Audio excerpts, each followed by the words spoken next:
Ethereum will kick off the next crypto bull run. It's been 4 days since Shapella, which was the largest change to Ethereum's network since it first moved to proof of stake in September of 2022. And now that it's been about a week, we can see how people have been positioning since the great unlocking, and things are looking pretty bullish from here. I want to go through some stats and walk through some thoughts on a post-Shapella world and talk about why Ethereum has the best risk reward of any crypto in 2023. What's up YouTube? Welcome back to my channel. I am Crypto with Nick. I'm a crypto enthusiast and DeFi investor. And after Shapella went live about a week ago, a lot of people expected there could potentially be hundreds of millions of dollars worth of selling pressure for Ethereum. And that's just not what happened. So I want to go over some of the latest stats and maybe talk about why that is, as well as we look into the future. Go ahead and hit that like button and subscribe. It would mean the world to me. Come check out my pinned tweet of my latest video of Pendle Finance, a true altcoin gem, but let's get into it. A couple days ago on April 12th, the Ethereum devs completed the Shapella change, and this is what finally allowed users for the first time in years to unstake their Ethereum that had been locked up since the launch of the Beacon chain. And this was previously known as the Shanghai change. What they did is they split it into two different parts, the execution layer and the consensus layer. One was known as Shanghai, the other change was known as Capella, but they were doing it all at the same time. So to them, it made sense. Why don't we just rebrand and rename this as the Shapella change? And like I said, this is a really big deal because for the first time in years, Ethereum stakers have finally been able to withdraw their Ethereum. You have to remember when people first decided to stake their Ethereum, they had no guarantee on the timeline of when they would get it back. Sure, they had some rough idea, but if you've been following Ethereum throughout the years, you would know that the proof of stake migration, which happened last September of 2022, was delayed probably a dozen times. And so for the people who decided to stake their Ethereum really had to be long-term believers and had a long-term goal for this project, which I think really plays into this post-Shapella world. And if we take a look at this Dune Analytics chart, we can see the price of ETH when it was staked. And more or less what it's depicting here is that a lot of the ETH is underwater, meaning that when it was staked, ETH's price was really high. But there is kind of a false view of this. And what I mean by that is it doesn't really account for when that Ethereum was necessarily purchased, right? If you make the assumption that it was purchased and staked on the same day, then this chart is 100% true. But we can't make that assumption, right? Some people might have held onto their ETH for months or even possibly years, but it kind of gives you a rough idea on how things are laid out. The first thing to understand before we dive into a ton of stats is Shapella actually enabled two types of withdrawal systems, full withdrawals and partial withdrawals. So remember, it takes 32 ETH to run a node. So for full withdrawals, validators basically unstake all their ETH, they go ahead and enter the exit queue, and they're pretty much done with everything. And then there's also partial withdrawals. These are validators that had accrued more than 32 ETH, and they're able to withdraw the excess for example, if they want to sell that. Ethereum right now has over 570,000 validators securing the network. And in the week since Shapella, we can see that only about 2% of these validators had completed a full withdrawal. Again, they unstake all their Ethereum, they are going to withdraw everything, and they're pretty much done with it. For the most part, out of the 500,000 validators, many have chosen, of course, to continue on the path and secure the Ethereum network. And while some people were concerned with the amount of validators that might fully exit, I think most of the people thought of this as a non-issue. But a lot more people were concerned about the partial withdrawals, which could be all the excess ETH that these validators have earned, kind of putting a constant rampant selling pressure on ETH's price action. And we can really get a good look on how things have looked over the past week. Right, so the past inflow of ETH over the last 24 hours, about 100,000, but we can see almost 4x that has actually outflowed. So at a surface level, not a good look. And if we take a look at the number of dollar values, we can see there was massive withdrawals of principal back on the 15th. So this is a couple days after the 12th when Shapella went live, but you can see now it's kind of starting to wane off here. But you really have to kind of keep track of the inflow versus outflow to kind of get an idea on how people are starting to position themselves. And because this is crypto, you should always remain flexible and flow like water because people can change their mind any last minute, which can always have dominoes effects in the markets. So taking a look at this dashboard, we can see on the 13th, over 202,000 ETH have been withdrawn. Remember, this is the first full day after Shapella was completed on the 12th.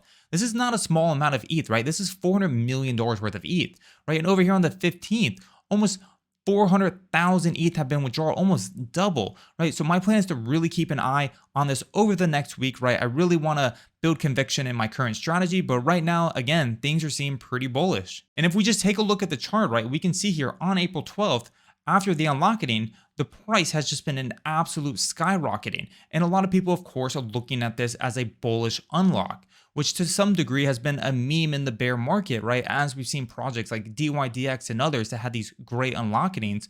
And it seems like people just choose not to sell, right? Long-term believers in the vision. And so price continues to accumulate now and go upwards because you no longer have this shadow or this cloud kind of over the price action. Another thing to look at here is this chart of Ethereum's price divided by Bitcoin. So Ethereum has actually been underperforming Bitcoin for quite some time now. We can see it's pretty much been a downtrend since about September. Now that a Shapella has been completed, I do expect this chart to have bottomed in the next few weeks, maybe a month or so. And what we are going to see is Ethereum in the second half of the year really lead us into the bull run.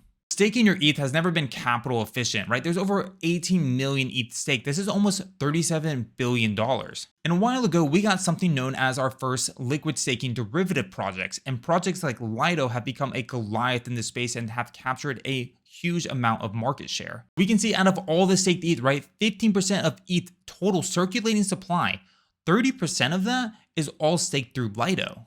Lido has not even yet opened withdrawals. They're a couple weeks behind as they go ahead and complete their audits, but they're expecting to allow withdrawals sometime in May. But if people are unstaking all its Ethereum, what are they doing with it all? Well, of course, some people have sold it, and other people are starting to redistribute to other liquid staking derivative projects. The top four remain Lido, Coinbase, RocketPool, and FRAX, and we can see FRAX here has had a massive 21% surge in its staked ETH. I recorded this video 3 months ago on Ethereum's liquid staking derivatives, and I talk a lot about how I feel FRAX and RocketPool are well positioned. And looking at a post-Shapella world, I do believe they are going to be the top contenders for staked ETH. Now, coming up in the next week or so, I do plan on creating a new video of top altcoins I'm betting on, and it's going to include RocketPool and FRAX, but I want to quickly touch on a few updates happening over here. One of the coolest things about RocketPool is you have the option to stake and run a node or just stake your ETH, and they allow you to stake with less than 32 ETH, which is pretty cool because not everyone can afford, of course, 32 ETH. So right now, if you look at stake and run a node, they allow you to do this with 16 ETH, but they have something known as the Atlas upgrade going live tomorrow, April 17th. And with the upgrade, they're going to allow this concept of mini pools. You can see here, mini pools with only 8 ETH bonded by their own node operator and are matched with 24 ETH from the staking pool. So you still need 32 ETH right to run a node, but they're going to take your ETH and match it with 24. Now we can see RocketPool's price action has been an absolute tank, and a lot of that again has to do with the Atlas upgrade. Because in order to create these nodes, you need a minimum of 2.4 ETH worth of RocketPool.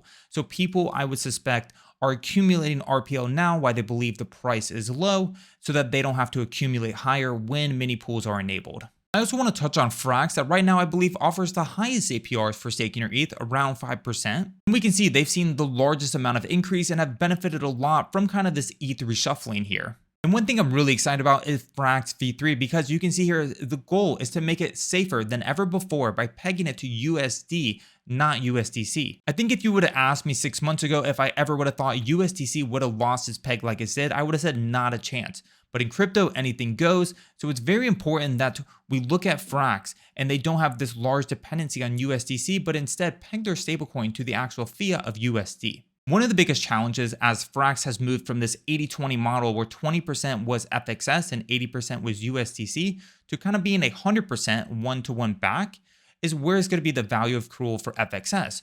But Sam, the founder of FRAX, has assured us that V3 is going to be bullish for FXS, so I'm looking forward to it. The reason why I think Ethereum is the greatest asset with the best risk-reward potential is that you never need to sell.